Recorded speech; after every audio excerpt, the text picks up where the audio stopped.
Drunk driving can happen any time of day. How Iowa City police officers are cracking down on early morning drunks.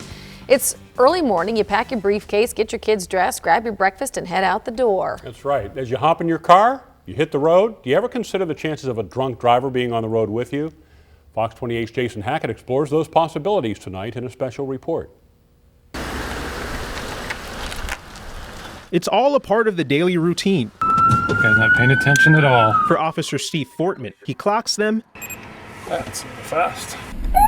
He stops them. Your license, registration, and insurance, please. Well, it didn't look like he tried to slow down much. And oftentimes he hands them that dreaded yellow slip. I'm going to ask for your signature today. But his responsibility goes beyond that. It's not just stopping people and issuing them citations or warnings. In the course of that duty, we are also looking for intoxicated drivers. Offense is not just limited to hazy Friday nights. I would say on a weekly basis, we are stopping drivers who are intoxicated during the daytime. This is video from an Iowa City drunk driving stop earlier this year. In it, you can see the driver running into the curb and nearly running into several parked cars. All of this just after 10 a.m. on a weekday morning. According to Iowa City Police, approximately 15 of their 547 OWI stops between May of 2012 and May of 2013 occurred between 7 a.m. and 1 p.m. Among those times, 9:08 a.m., 8:53 a.m., 7:58 a.m., and 7:03 a.m. Right now you're under arrest for operating while intoxicated.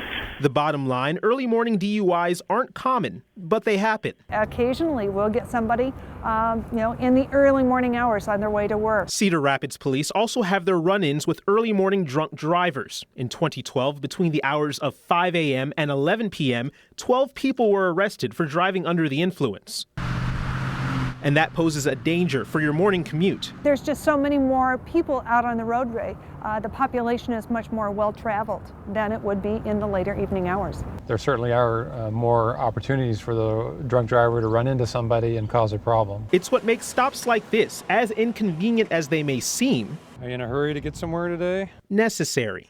If I walked up to that car or one of those cars and either detected an odor of alcoholic beverage or maybe saw alcoholic beverage containers in the vehicle, or the driver was behaving in a manner that might allude to the fact that they were intoxicated, I would investigate that further. Fortman says not everyone is out looking to break the law. 38 actually is what I stopped you at, so thank you for being honest. And the majority of stops don't end in handcuffs. But for the drivers Fortman pulls over, the stops end with a lesson. A reminder that before you get behind the wheel, there's always a choice. So I ask you to be part of the solution, not part of the problem. All right, have a better day. Covering the corridor in Iowa City, Jason Hackett, Fox 28 News. According to the National Highway Traffic Safety Administration, there were more than 9,800 drunk driving fatalities nationwide in 2011. 83 of those occurred here in Iowa.